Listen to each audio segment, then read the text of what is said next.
بسم اللہ الرحمن الرحیم۔ پاکستان کی جو معاشی صورتحال ہے وہ بھی کوئی سیاسی صورتحال سے اس وقت زیادہ مختلف نہیں ہے۔ آج ہمارے ملک میں جو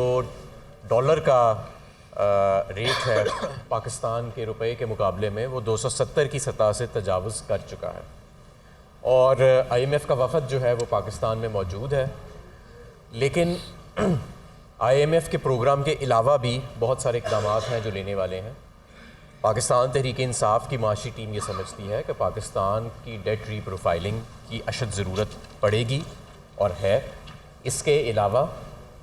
یہ ہمارا آئی ایم ایف پروگرام جون میں ختم ہونے کو ہے،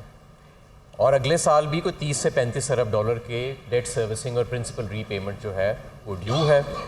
جس کے financial inflows P D M کی حکومت جو ہے وہ اس کا بندوبست کرتی نظر نہیں آ رہی۔ لہٰذا ایک اور نیا آئی ایم ایف کا پروگرام جو ہے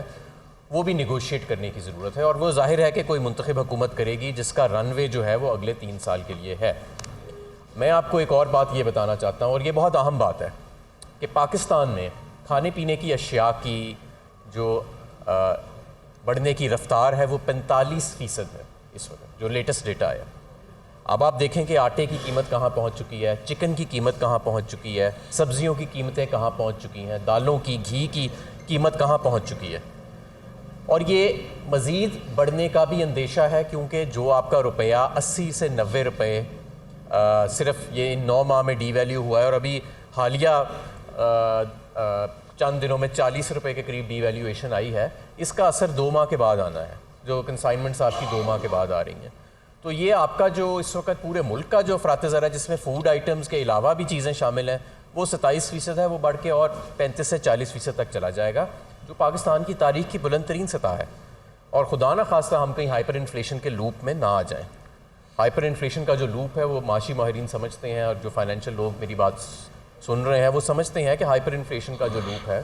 وہ ایک بڑا خطرناک لوپ ہوتا ہے، اور اللہ کرے وہ آج تک پہلے پاکستان میں نہیں آیا، اور اللہ کرے کہ وہ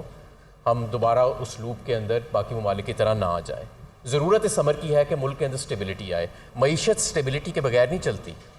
اور سٹیبلٹی عام انتخابات کے ذریعے آئے گی، سٹیبلٹی پکڑ دھکڑ کے ذریعے نہیں آ سکتی، سٹیبلٹی لوگوں کو غدار کہہ کے نہیں آ سکتی، سٹیبلٹی آپ کی الیکشنز کو ڈیلے کر کے نہیں آ سکتی۔ سٹیبلٹی کا واحد راستہ عام انتخابات ہی ہیں، اور ہمیں اسی کی طرف بڑھنا چاہیے اور اسی کی جانب بڑھنا چاہیے۔ اور میں آپ کو یہ بھی بتانا چاہتا ہوں کہ یہ معیشت جو ہے یہ ظاہر ہے کہ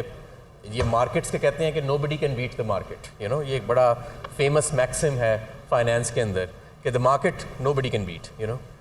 تو یہ اس کو آپ اب مارکیٹ کو تو ڈنڈے سے نہیں سیدھا کر سکتے، نہ معیشت کو آپ ڈنڈے سے چلا سکتے، اور معیشت کا اس وقت جو بحران ہے وہ ہمارے سیاسی بحران کے ساتھ ساتھ چل رہا ہے۔ تو آئین اور قانون کی بالادستی اور پرامن انتخابات، پرامن انتقال اقتدار، یہی واحد راستہ ہے پاکستان کی سٹیبلٹی کے لیے اور معیشت کی سٹیبلٹی کے لیے۔ میں آپ کو ایک بات بتاتا چلوں، میں نے آج سے 3 ماہ پہلے آپ سب لوگوں کے سامنے کہا تھا کہ 3 ماہ کے بعد صرف ایک ٹاپک ہی ڈسکس ہو رہا ہوگا، اور وہ معیشت ہے، اور اب آپ دیکھیں 3 ماہ پہلے کوئی معیشت ڈسکس نہیں کر رہا تھا، پتہ نہیں کیوں، لیکن نظر آ رہا تھا کہ یہ بحران آ رہا ہے۔ آج بھی میں یہ بات ری ایٹریٹ کر رہا ہوں کہ ہم ابھی بھی معاشی طور پہ غیر سنجیدہ راستے پہ ہیں، اور یہ پکڑ دھکڑ کا معاملہ، یہ عدم استحکام کا معاملہ، یہ معاملہ ٹھیک نہیں ہے پاکستان کے لیے۔ جیسے کہ فواد چودھری صاحب نے کہا کہ سدا بادشاہی صرف اللہ کی ہے۔ جو سیاسی مبصرین ہیں جنہوں نے سیاست کے نشیب و فراز دیکھے ہیں وہ یہ جانتے ہیں کہ یہ ساری چیزوں سے آج تک کوئی حکومت جو ہے وہ مستحکم نہیں رہ سکی۔ اگر پی ڈی ایم کا خیال ہے کہ وہ ان حربوں کے ذریعے مستحکم رہ جائے گی